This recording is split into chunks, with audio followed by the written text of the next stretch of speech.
Les filarioses sont des maladies parasitaires qui infectent environ 200 millions de personnes, surtout dans les régions tropicales et subtropicales. Elles sont dues à des vers parasites appelés filaires, car ils ont la forme de fil qui appartiennent à la classe des nématodes ou vers ronds non segmentés.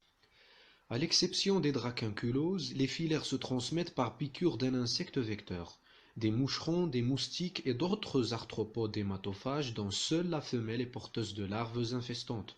Ce sont des nématelmintes vivipares, c'est-à-dire qu'elles ne pondent pas des œufs, mais plutôt des larves appelées microfilaires. C'est la seule forme infestante et qui est capable de circuler dans le sang périodiquement, et dont la recherche et l'identification constituent la base du diagnostic parasitologique. Il existe plusieurs filarioses dont 4 sont les plus pathogènes, les filarioses lymphatiques, les onchocercoses, les loaoses et les dracunculoses. Les 3 premiers partagent certaines caractéristiques telles que le cycle de vie, qui commence par une piqûre par un diptère infesté qui libère les microfilaires dans l'organisme. Ces derniers s'installent dans le tissu cible, se transforment en adultes et se prolifèrent. Les mâles, de 2 à 7 cm, disparaissent après fécondation, tandis que les femelles se transforment en de longs sacs à embryons. Elles peuvent atteindre les 50 cm pour les onchocercoses.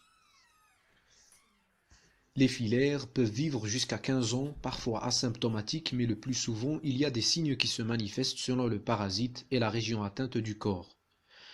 Et c'est ainsi que les filarioses lymphatiques, par leurs deux populations, les Wuchereria bancrofti des régions subtropicales de l'Asie et l'Afrique, et les Brugia malayi de la région de Malaisie, transmises par les anophèles et les culex surtout la nuit, infestent le système lymphatique en causant des dégâts aigus ou chroniques, et parfois irréversibles que par intervention chirurgicale.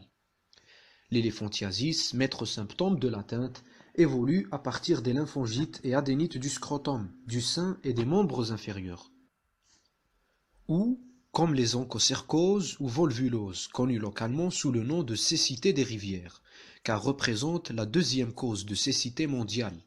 En effet, les onchocerca volvulus, des vers qui se trouvent surtout dans les régions du Sahel africain, sont transmis jour et nuit par un petit moucheron qui est la simuli, et infestent la peau où ils vivent librement ou enquistés dans des nodules fibreux, les onchocercomes, des kystes durs et indolores de la taille d'un pois à celle d'une mandarine et qui sont pathognomoniques de cette atteinte.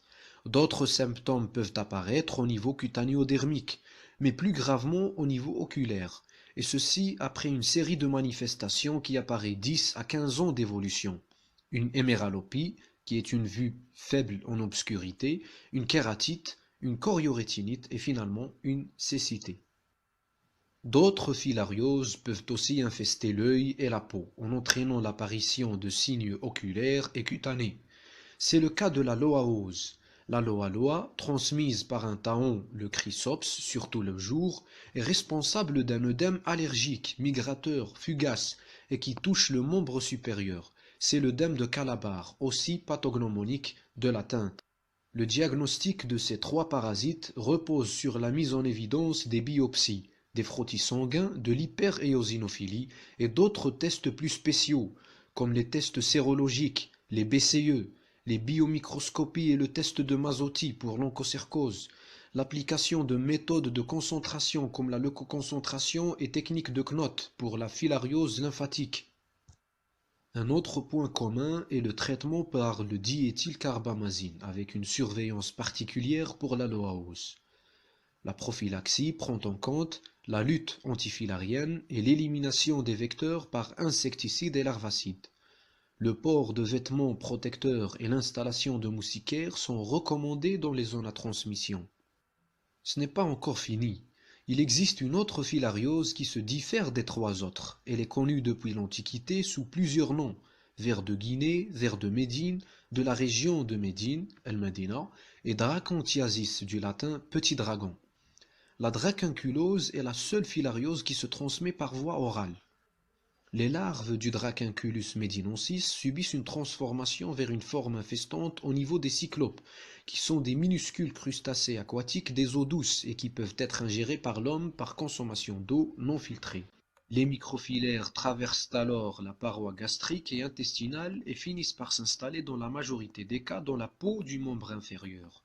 Après un an de maturation, la femelle est prête à larguer son contenu. Ceci se manifeste par l'apparition d'un phlyctène douloureux qui se rompt et devient un ulcère. C'est là où se trouve le petit dragon. Au contact de l'eau, il sort sa tête et libère des millions de larves et le cycle recommence. Des complications mécaniques importantes peuvent survenir lors de la migration du ver, avec un risque élevé de s'infecter par le tétanos. Les troubles biologiques sont absents et les tests sérologiques n'ont aucun intérêt. Le diagnostic et ainsi le traitement sont basés sur une méthode traditionnelle, mais qui s'avère la seule solution pour éliminer le parasite. Elle repose sur l'enroulement du ver sur un bâtonnet et son extraction progressive de la plaie. La prévention est mise en place par la construction de puits protégés, par la filtration d'eau ainsi que l'élimination des petits crustacés. Maintenant, on va essayer de résoudre une série de QCM que j'ai trouvées dans les contrôles des années passées. Voici donc la première question. La Loa Loa est une filaire responsable de A. Cécité, B. Éléphantiasis, C. Filariose lymphatique, D. Helminthiase intestinale, E. Helminthiase cutanéo-dermique. 5 secondes.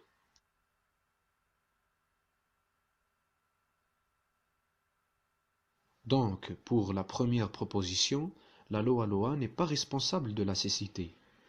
C'est plutôt l'onchocercose qui est aussi appelée la cécité des rivières.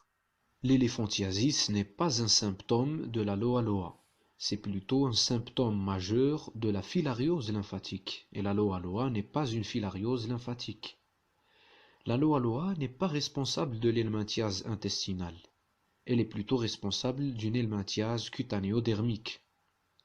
Au fait, toutes les filaires ne sont pas responsables de l'helminthiase intestinale. Deuxième question.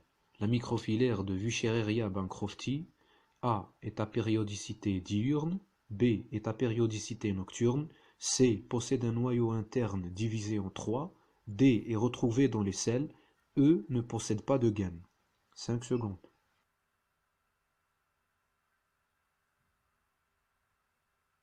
Donc, les Wuchereria bancrofti ne sont pas à périodicité diurne, mais plutôt nocturne. Elles appartiennent à l'embranchement des métazoaires, c'est-à-dire les êtres pluricellulaires, donc la proposition C est fausse. Elles ne sont pas retrouvées dans les selles, et oui, elles sont engainées. Donc la proposition D et la proposition E sont fausses. D'ailleurs, toutes les filaires qu'on a vues sont engainées et ne sont jamais retrouvées dans les selles. Voici maintenant une question qui se répète beaucoup. Le vecteur de l'onchocercose est A. Un acarien, B. Une glossine, C. Une simuli, D. Un anophèle, E. Un diptère brachycère. 5 secondes.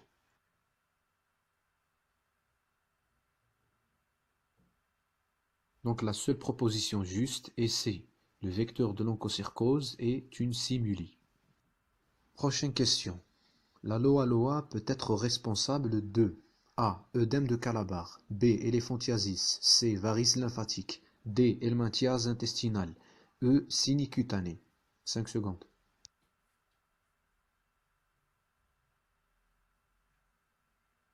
Comme on l'a vu tout à l'heure, la Loa Loa n'est pas responsable de l'éléphantiasis ni des varices lymphatiques. Ce n'est pas une helminthiase intestinale, c'est plutôt une atteinte cutanéo-dermique, donc elle est responsable de sinicutané, plus l'œdème de Calabar.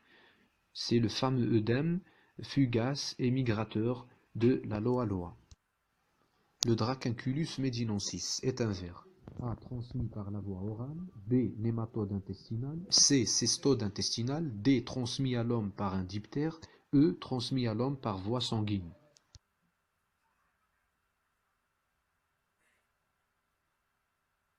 Donc le Dracunculus medinensis est un ver, oui, transmis par la voie orale. B. Nématode intestinale, donc non, il ne touche pas les intestins.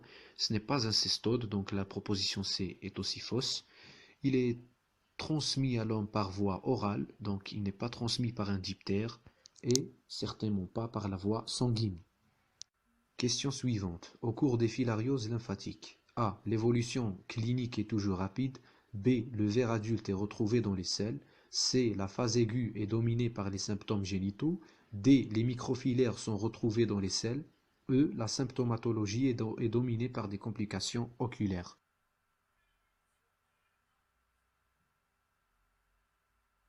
Les filarioses lymphatiques ne sont pas toujours d'évolution rapide. Les vers adultes ne sont pas retrouvés dans les selles, ni les microfilaires d'ailleurs. La symptomatologie est dominée par des complications plutôt du système lymphatique. Donc les propositions A, B, D et E sont fausses. La seule proposition qui est juste est la proposition C. La phase aiguë est dominée par des symptômes génitaux, représentés par des lymphangites du scrotum et des orchites qui peuvent évoluer vers l'éléphantiasis. Dernière question, l'œdème de Calabar. A est appelé également gale filarienne, B est rencontré au cours de la loaose, C est un syndrome oculaire rencontré au cours de la brugiose, D est appelé également onchocercome, E caractérise les filarioses lymphatiques. 5 secondes.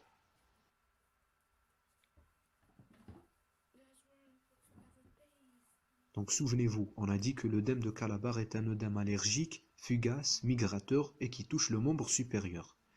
Il est rencontré au cours de la loaose. Il n'est pas appelé gale filarienne ni onchocercome, qui sont tous les deux des signes de l'onchocercose. Ce n'est pas un syndrome oculaire, c'est un syndrome cutané et il ne caractérise pas les filarioses lymphatiques. Donc la seule proposition qui est juste est la proposition B. L'œdème de Calabar est rencontré au cours de la loaose. Merci.